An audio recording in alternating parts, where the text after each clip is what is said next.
Good morning, students. In this video lecture, we are going to start the new chapter, which is mechanical properties of solid. And we know that matter has three states: solid, liquid, and gases, basically.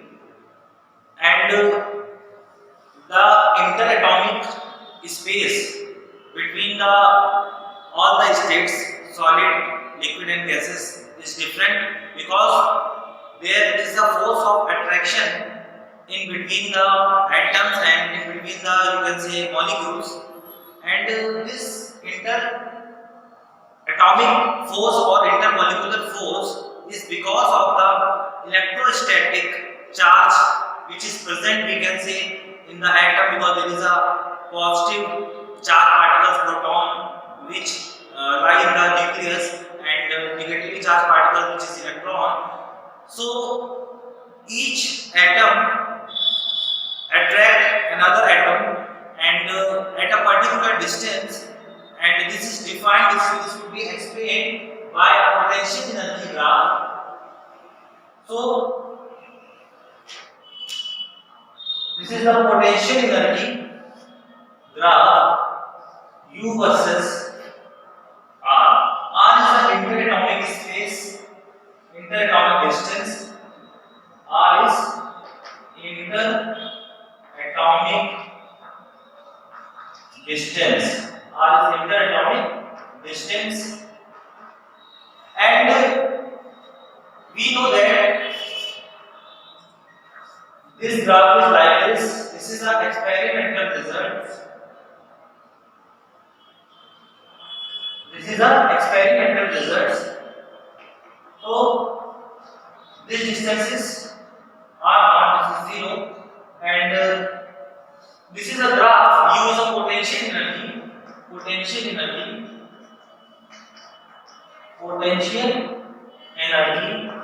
possessed by the particular substance, and at this point, at this distance R, you are seeing that the potential energy is minimum. At this point, you are seeing the potential energy is minimum, and you are seeing that as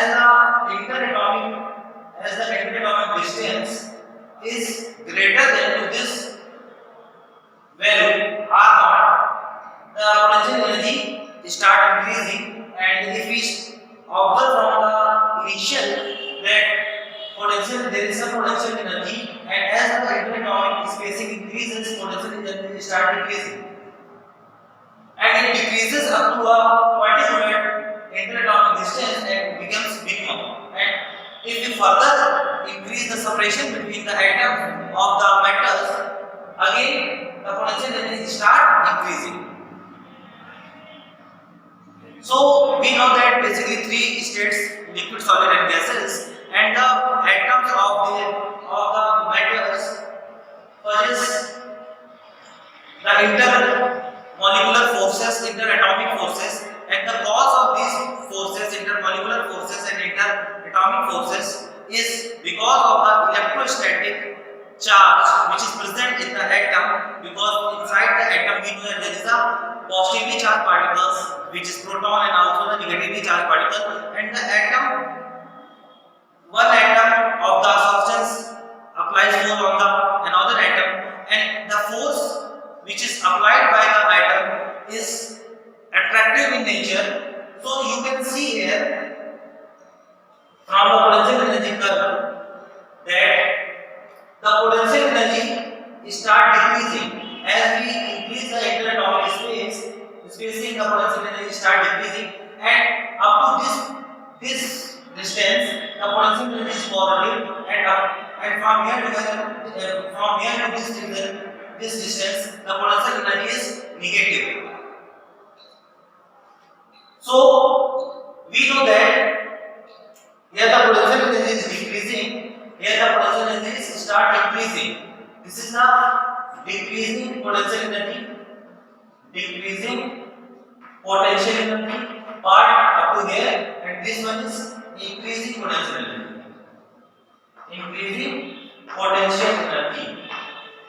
You know the work. As we do the work, the energy of the object, the work is stored in the form of energy. We give the energy to that particular did the work on them. So when we throw our particles vertically upward, so we are doing work, and that work provide the sufficient amount of kinetic energy, and that particles start moving with that kinetic energy and reaches up to a height. And at particular height, that kinetic energy converts into the potential energy. So in the same way, we can see here, we can analyze here that suppose these are the atoms of the metal, and if the interatomic spacing between them start increasing, interatomic spacing start increasing, you are seeing that the potential energy start decreasing. So potential energy start decreasing. So we can see here as the interatomic spacing is increased, the potential energy decreased. We know that if the force in between them energies, if the force in between them is, let's say it is attractive, let's say the force in between them is suppose attractive, and if we move this particle away from this particle, this atom, if we move this atom away from this atom, because the force in between them is attractive, so we have to do work against this attractive force, So if you move this further, we have to do work against this attractive force. It means work is positive. When the work is against any force,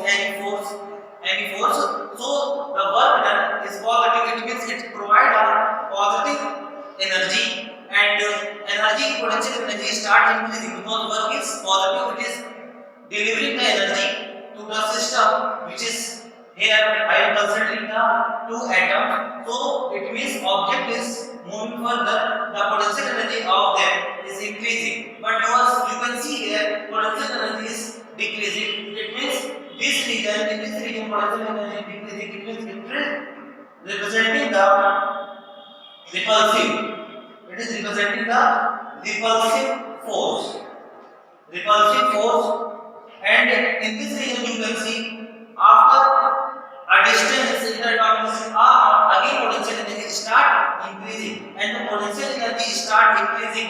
It means, as we are seeing here, if we assume the force is initially attractive in between the atom, the force is attractive, and if we move this atom further, if we increase interatomic spacing, we have to do work against that attractive force, because that attractive force would try to act in this direction, because it would try to bring this atom in its previous position. So we have to do work, and that work is against this force, and this work is positive. It could increase the potential energy of the system. So it means potential energy increasing. It means the force in between the atom is attractive nature. So this region is showing the force is attractive. So from this graph, we can say that the force is attractive means the potential energy increasing, and if the distance from here, if we consider from here, if the distance decreases, potential energy decreases up to a certain value. This value up to a certain value, the potential energy decreases, and at a particular interatomic distance. And after that, the potential energy again start increasing. If we observe the graph from reverse side, from here to here, we can see this graph. And we can see here, if we bring that particular atom towards this atom, if we decrease the interatomic spacing, the force would be attractive up to a certain range, and that is R naught. Force is attractive up to R naught if we decrease the interatomic spacing. If we decrease the interatomic spacing, the force would be attractive, because up to this region you are seeing that it is attractive. The force in between them is attractive, so it is attractive up to the certain interatomic distance, that is R naught. And after that, if we bring that atom closer to R naught, if it more closer than the R naught, if we decrease the interatomic distance from R naught, means if we further bring the atoms to each other, so if we further decrease the interatomic distance, the force becomes repulsive. It means they start repulsing each other. So this is the basic concept of about the properties of matter. You can say liquid, solid, and gaseous particles. And according to this concept, we are going to classify the matters which is solid, liquid, and gaseous. So we can say first of all we will talk about solid. Solid, we can say in solid at R naught, we can say at R naught at this region there is no force. There is no force, and we know that there is no force, with resultant of force is zero. It means this is at equilibrium position and it is called solid. So in solid, because the solid particles, we know that the solid atoms are their net force on the solid atom is zero. So we can say if the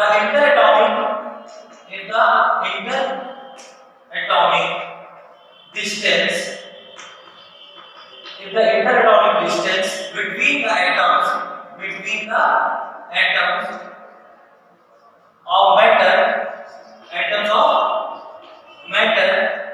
is such that no net force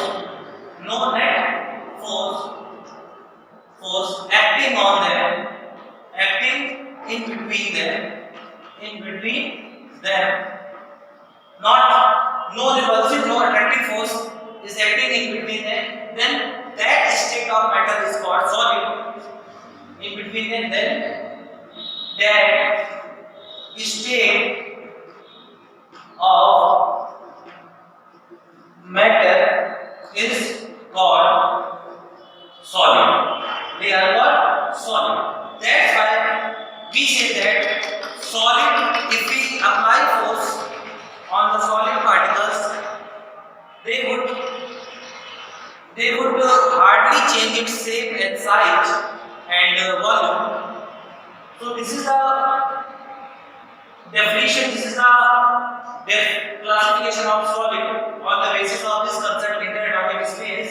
Secondly, we can say about the liquid. In liquid, the interatomic space is greater than the R naught. In liquid, interatomic space R is greater than the R naught, and the force is attractive. In liquid, R is greater than the R naught, and there is interatomic force. There is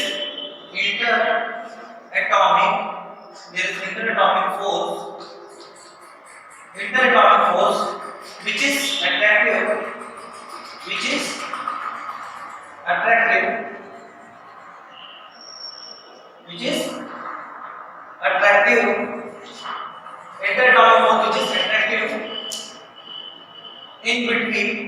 in between the atoms. So in case of liquid, R is greater than R naught, means the interatomic distance is greater than this minimum, this value at which there is no force and the potential energy is minimum, and we can say if the R is greater than this value R naught, there is a potential energy, and we can say the force in between the atoms is attractive in nature. And in case of solid, in case of liquid, this, and in case of gases, R is very greater than R naught, and force is also attractive, but it is weak force. It is weak. So in case of gases, R is very greater than R naught, and the force in between the atoms of the gases is also attractive, but it is very weak compared to the force which is attractive in case of solid. So this is the basic concept of the liquid, solid and gases. Now we are going to define the elasticity. What is elasticity? So before, let's suppose we have a substance. Let's suppose we have a substance, solid substance. This is a solid. We know that if this solid is free to move, and when we apply a force, if there is a net force, we know that according to Newton's second law, this starts moving in a particular direction with constant acceleration, and if it is fixed at a particular point, and if there is a couple force acting on them, because you know that if there is couple forces, it starts now rotating about a fixed axis, about a pivoted axis, and if it is fixed in such a way that it could not be able to move, it could not be able to rotate, then in that situation, if we apply a force, if it is fixed, it is not able to rotate, it is not able to move, then if we apply a force on this solid object, then what will happen?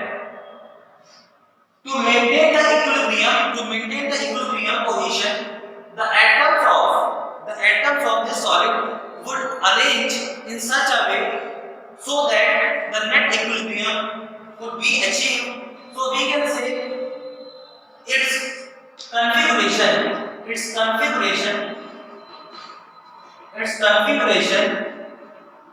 is you can say length, inner length, volume, or and shape. Configuration means length, volume and shape.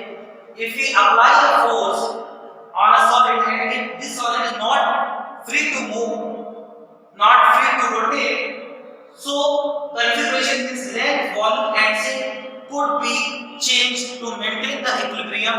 The interatomic spacing could be changed, could be the atom could be displaced in such a way that the net resultant could be zero. So this is case of a solid, and this solid is not free to move. That force is called deformed force. So what is deformed force?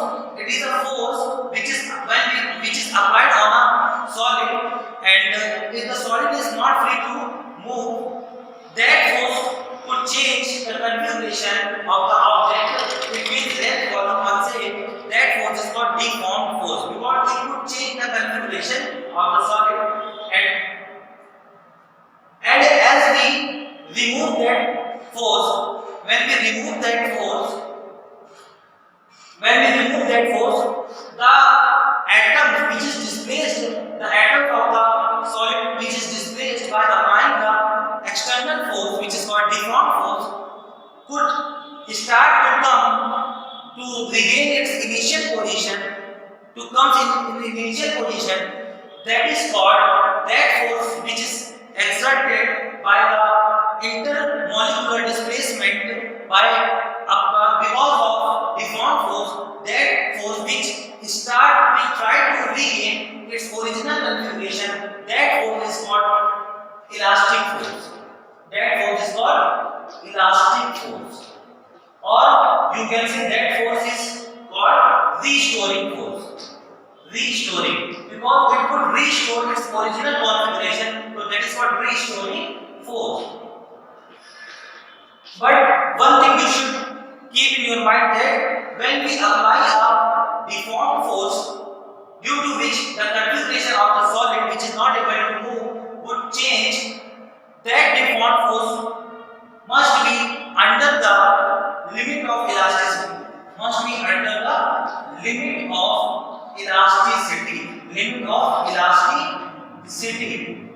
What is limit of elasticity? This is the that value of force. Limit of elasticity is that value of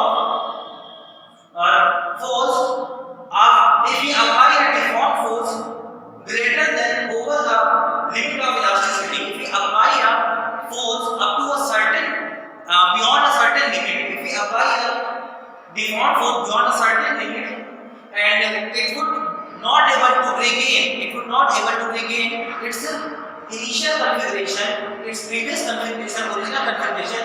That limit is called limit of elasticity, and up to which it is able to regain its original configuration, that is called limit of elasticity, and beyond this limit of elasticity it is not able to regain its original configuration. So limit of elasticity decides whether the object will regain its original configuration or not. So this is simple, very simple limit of elasticity. Deformed force, external force which cause the change in configuration. Elastic force is that force which try to regain its original configuration, that is called elastic force. Restoring force which is developed because of the deformed force, because of the displacement in the atoms intermolecular space, and that if we apply an external force, deformed force, and if the configuration of the solid which is not able to move changes, and after removing the deformed force, if the solid object regain its original configuration, that property is called elasticity. That is called elasticity. So elasticity is the property of a solid material when we apply a deformed force and after up to a limit of elasticity. One more important, up to a limit of elasticity. When we apply a deformed force on a solid object which is not able to freely move, and up to a limit of elasticity, and when we remove that deformed force, and the object regains its original configuration, that property is called elasticity.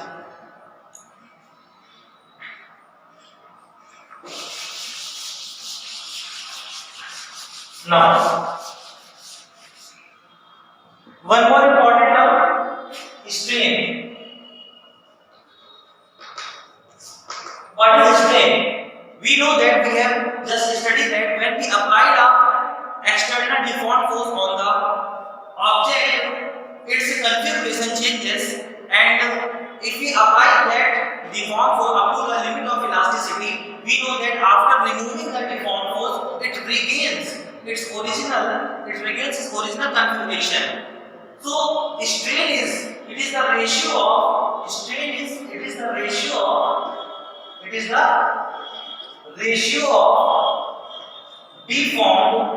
ratio of deformed configuration. It is the ratio of deformed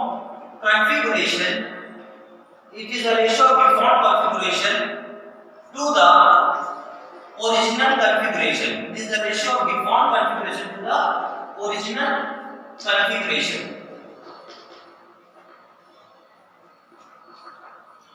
So strain is simply defined as it is the ratio of deformed configuration to the original configuration. As we know that it is the ratio of the same thing, it means there is no unit. It is a unitless and also it is a dimensionless quantity. It is unitless and it is a dimensionless quantity because it is simply a ratio. Strain are three types. First one is longitudinal.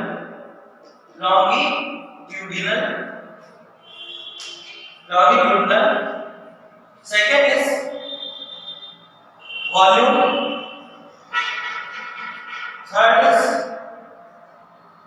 sharing. And all these three categories, longitudinal strain, volume strain, and shearing strain, all these three categories, we know that configuration I have already told you: length, volume, and shape. So if we apply a deformed force on a solid which is not able to move or rotate, and then it is deformed, and the force which is applied is up to under the limit of elasticity, we know that after removing that deformed force, it regains its original configuration, which is called elasticity, and strain as you can see that this is a longitudinal strain. It is related to length. It is related to length. This is volume strain. It is related to volume, and this is shearing strain. It is related to shape. So what is the longitudinal strain? As you can see, it is the ratio of generally strain is what is the ratio of deformed configuration. So we can say longitudinal strain. It is the ratio of change in length to the original length. It is the ratio of change in length with change in length after applying the deformed force. The change in length and ratio of change in length and the original length is called longitudinal strain. So when we apply a force, deformed force up to the limit of elasticity, there is a change in length. If there is a change in length to the object, so we can say longitudinal strain is the ratio of change in length, that is denoted by delta L. Delta L is change in length and the original length is L. So it is the ratio of delta L by L. This is called longitudinal strain. It has obviously no unit, no dimension, because this is also a ratio. In the same way, volume strain, it is also the ratio of change in volume to the original volume. This is the define ratio. what is the shearing strain. You can see that this is a solid object which you are seeing that is A, B, C, D, E, F, G. This is a solid on which a deforming force is applied, and the deforming force is applied on the surface. This surface, let's say on the surface E, D, G, F. In this surface, a deforming force is applied in this direction. Let's say in this direction, a deforming force F is applied, and because of this deforming force which is applied on this surface, you can see there is a lateral displacement. And this displacement is FQ, or you can say this is ER. This is the lateral displacement. So this is represented as, let's say, delta x, a small change in length. So this is the lateral displacement, and this surface EDGF is displaced in the direction of the force, by the length delta x. So this is the lateral displacement which is due to a deforming force applied on the upper surface of this solid, which you are seeing by the dark line. And as you are seeing here, the change in angle, the shift in angular, you can say angular displacement, there is theta.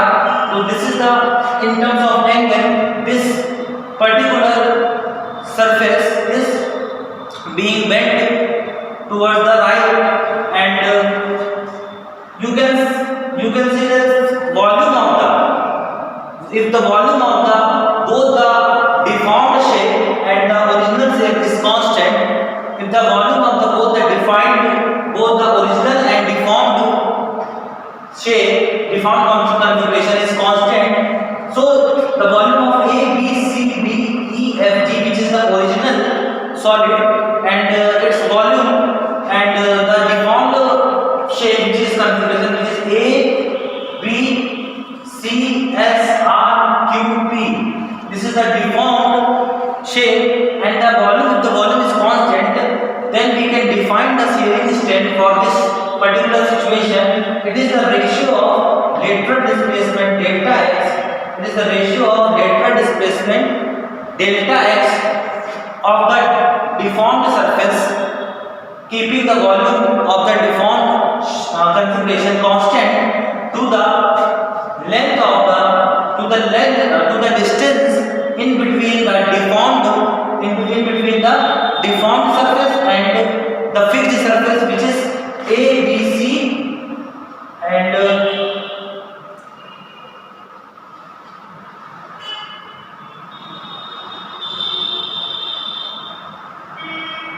this one, this is, let's say this is H. So shearing stress is defined as,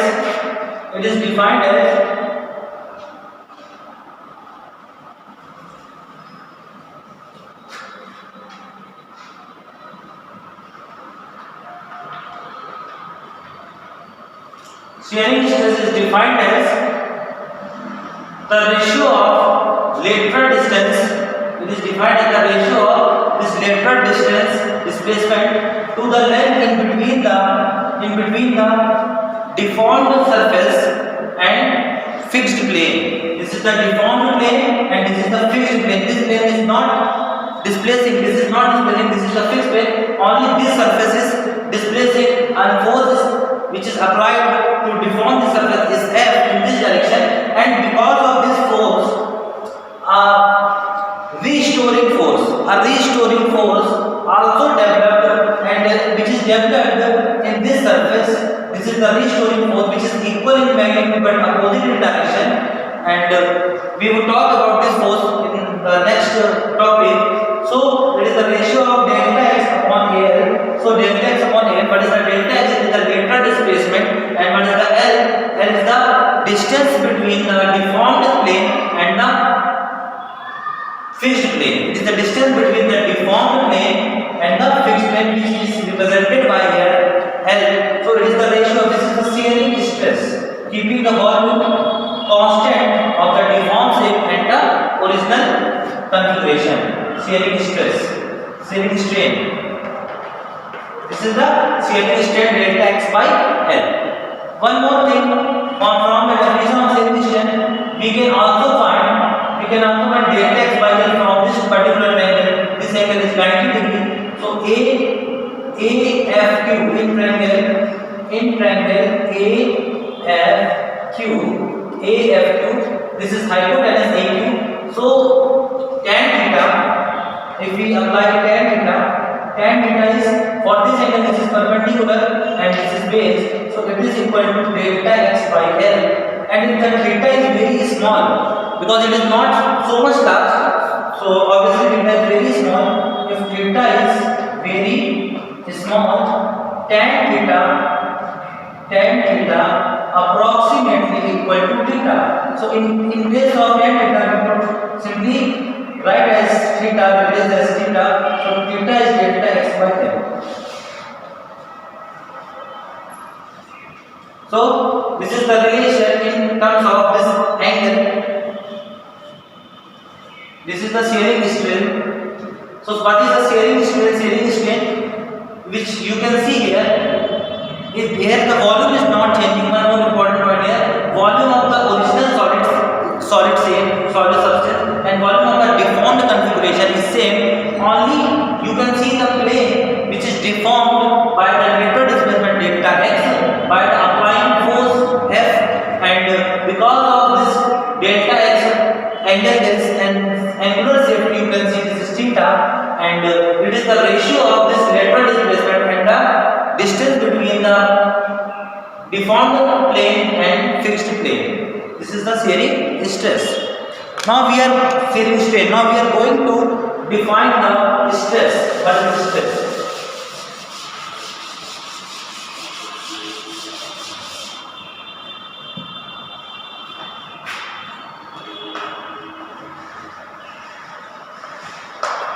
What is the stress?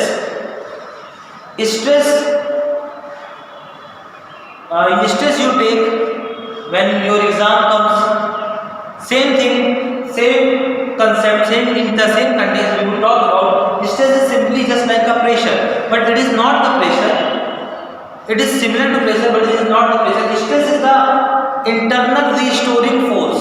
We know that when a deforming force is applied on a solid which is not moving, which is not rotating, not free to move, if a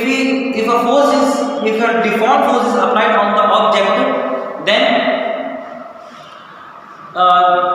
there is a linear displacement, then there is a displacement in the molecules of the object, and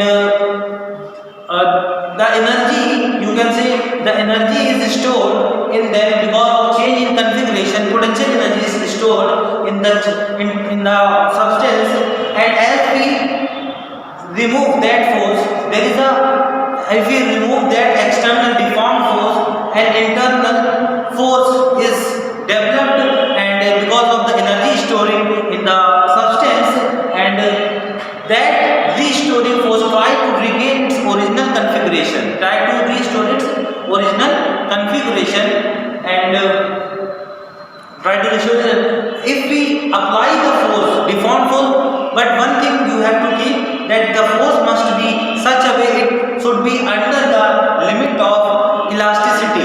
If it is above the over the limit of elasticity, then there would be no regain in shape. And this type, one more thing here, this type of property is called plasticity. This is called plasticity. Means plasticity simply means if a deformed force is applied on a object, if a deformed force is applied on a solid object which is not free to move, not able to freely move, and not able to rotate, and if a deformed force is applied above the limit of elasticity, then it would not regain its original configuration. This property is called plasticity. This is called plasticity. And you can see one more important thing you have to keep in your mind, that no one is perfectly plastic, no one is perfectly elastic. No object is perfectly elastic, no object is perfectly plastic. Elastic means it regains its original configuration completely. Plasticity means it would not regain its original configuration. In both the cases, we apply the external deformed force, but it would not regain its original configuration. It is called plasticity. And if a force is applied on the object, if the force is applied on the object and there is no change in any state, it is not deformed, that is called perfectly rigid body. But it is not, there is no perfectly rigid body in practical life. If we apply a force on the solid object and if it is not deformed, its configuration will not change, it is called perfectly rigid body. But perfectly rigid body practically not available, not present. So this is only the theory part of view. So that are the things which we have discussed, and now we are focusing on the stress. Stress is simply just like the force. When we apply the deformed force under the limit of elasticity, an internal restoring force is developed, and this internal restoring force which is acting on a unit area, is called stress. This is called stress. So stress is what? It is the internal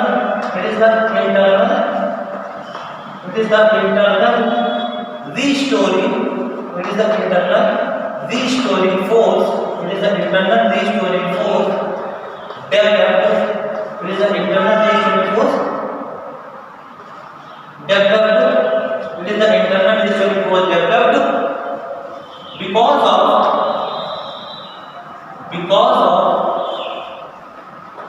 deformed force. It is the internal restoring force developed per unit area. It is the internal restoring force developed per unit area because of the deformed force is called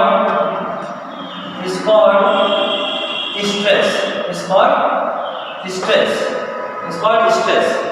So stress is force per unit area, and we know that the force per unit area, the unit of force is Newton and the unit of area is meter square. So the stress unit is Newton per meter square, which is analogous to pressure.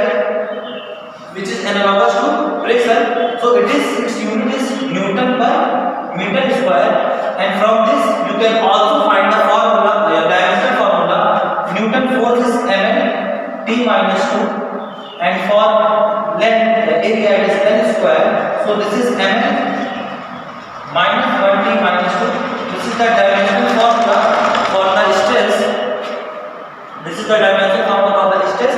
And now we are going to discuss the actually stress is not a vector quantity. One more important point here. Stress is not a vector quantity. Is not a vector quantity. This is not a vector quantity because the quantity, because it has no definite direction.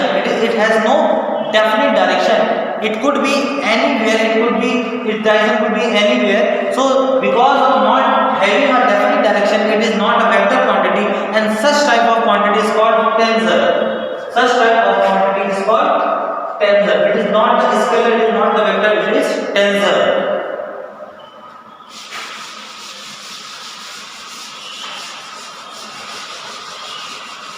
Now we are going to discuss the type of stress. So stress are normal stress. First one is normal stress. In normal stress, there are, first one is, you can see tensile stress. Tensile stress.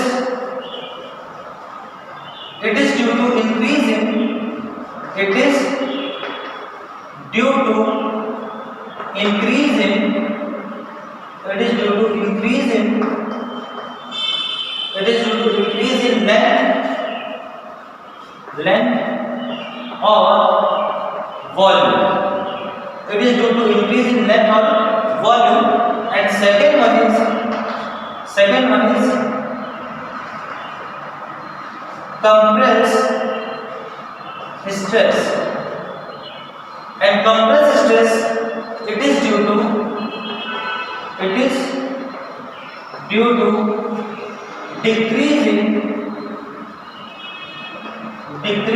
in length or volume. It is due to decrease in length or volume. Actually normal, you know the what is normal. Now we are going to define all these things. What is normal? Normal, you know, it is 90 degree at a surface. So if the stress means internal restoring force per unit area, stress means internal restoring force per unit area. If the stress is acting normally to the surface, any surface is acting on a surface normally, then it is called normal stress. Simply it is called normal stress. It means we are defining in this particular stress, because stress is a tensor, it has many directions, it could be anywhere. So if the stress is acting normally to a surface, restoring force acting normally to a surface unit area, so we can say that is a normal stress, and it has two types, tensile stress and compressed stress. Tensile stress, when it is related to tensile stress, it is we can say also, we can understand also this stress concept. It is the you can say it is the acknowledgement, or you can say it is the reaction. Stress, you can say also it is the reaction of strain. It is the reaction of deformed. It is the reaction of external deformed force. Because when there is an external deformed force under the limit of elasticity, and restoring force develops because of the storing potential energy, because of the change in configuration, and because of change in configuration there is a stored potential energy in the substance, and as the deformed force is removed, that energy could try to provide the force, and that restoring force is called the stress per unit. That restoring force per unit area is called the stress, and it could be in any direction. And if it is acting normally to the surface, if it is acting normally to the surface, it is called normal stress. And we know that change in configuration because of the deformed force is either in length, is either in volume, or either in shape. So because of these three, we have three strain. We have seen three strain: longitudinal strain, volume strain, and third one is shearing strain. In the same way, the stress are also three types, and you are seeing here normal stress. There are two categories in normal stress. Both are defined here. We are defined, and length and volume is defined under this category. And in the second category, you are understood that it would be shearing stress. It would be shearing stress. Second one is shearing stress. So shearing stress is related to shearing strain. So it is the reaction of this shearing strain. So here tensile stress is also called, it is the also called longitudinal, it is also called longitudinal, it is also called longitudinal stress, because we know that it is due to increase in length or volume. So it is also called longitudinal stress. And compressed stress, it is due to decrease, because the name is compressed, so it is due to decrease in length or volume both. So it is called compressed stress. It is also called volume stress. It is also called volume stress or simply pressure. It is also called volume stress or pressure. So these are the type of stress. And shearing stress, if we, you can see here, if we apply an external deformed force and in such a way that the only a surface is displaced and the volume of the configuration, the volume of the deformed configuration is equal to the same as volume of the original configuration. So we can say the ratio of delta x, which is lateral displacement, to the distance between the deformed plane and the fixed plane is called shearing strain. And what is the shearing stress? A restoring force. A restoring force. This is the restoring force which is developed in the plane which is fixed. Yeah, you can say a restoring force which is developed parallel to the deformed force per unit area is called shearing stress. So this is the deformed force. This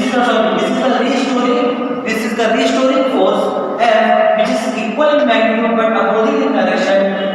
So this is a deformed force which is developing in this plane to regain its original configuration, to come this deformed state in the original configuration. This restoring force is developed in the opposite surface. So you can see here, this is the shearing stress here per unit area. Now we are going to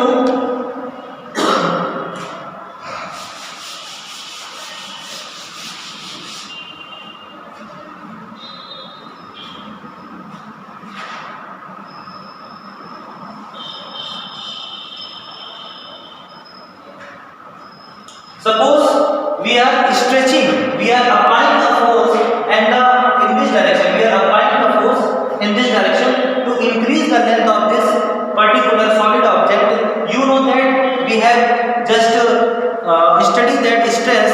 So there is a restoring force developed which try to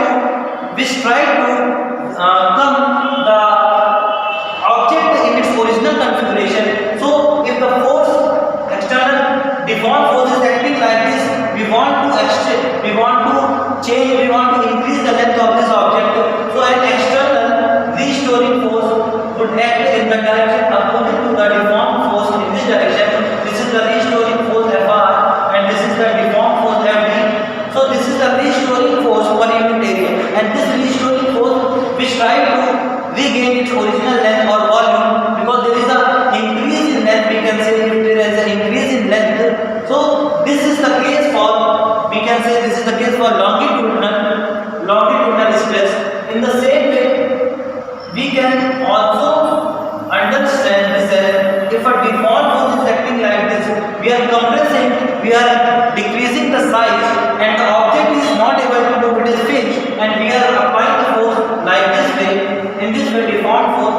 So our restoring force developed which tried to regain its original configuration. So our restoring force will develop in this direction Fr. This is called, this restoring force per unit area which is acting like this is called normal stress curve. Under the normal stress and curve, it is called longitudinal stress. In the same way,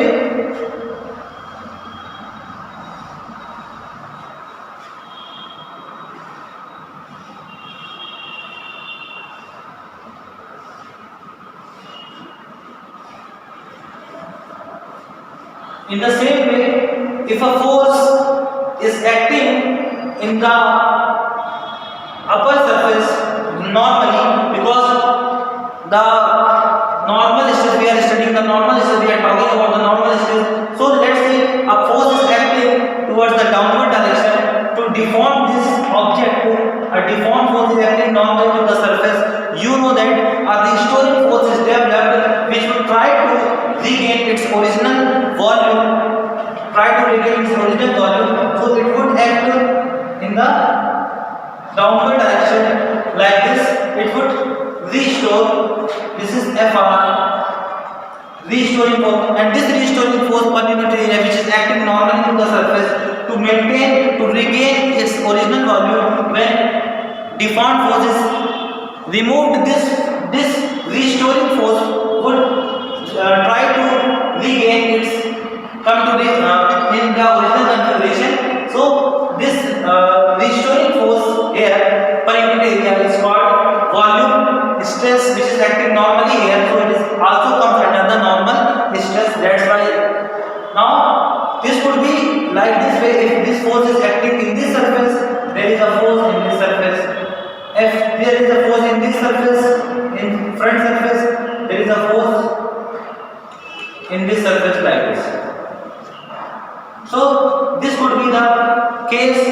Now for the shearing stress, let's say this is the object and the force is acting in the upper surface like this. Upper surface like this, a restoring deformed force is acting, and we know that this upper surface would displace, and to regain its original shape, the force which is developed parallel in the fixed plane. So this force would act the restoring force for this deformed force, and in the same way, if a force is acting in this surface, in the opposite surface, a restoring force would develop, which would try to regain its original shape. So this is all about stress. Now we are going to talk about Hooke's law.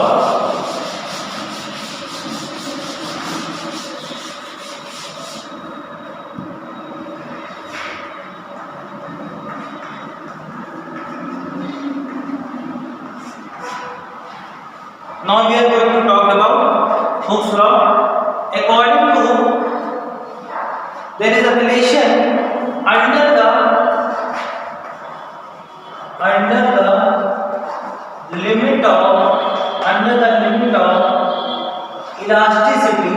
the limit of elasticity, stress is proportional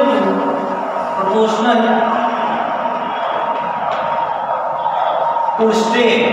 Stress is proportional to strain. It means stress is proportional to strain. But important thing is this under the limit of elasticity. And if we remove proportionality, there is a constant which is called E modulus. This is the coefficient of elasticity. E is coefficient of elasticity. E strain, and from here we can say E equal to stress upon strain. E is equal to stress upon strain. E is what? E is modulus of elasticity, or it is also called coefficient of elasticity. So it is simply a ratio of stress to strain is called modulus of elasticity or coefficient of elasticity. So E is here coefficient of elasticity, or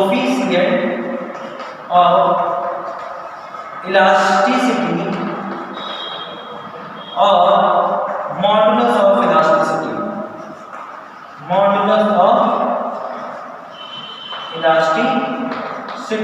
What is the unit of E? Strain has no unit. We have seen that it is the ratio, and stress is just like Newton per meter square unit is. So the unit of E is also Newton per meter square, and the same dimensional formula as of stress. So this is all about this lecture. Thank you.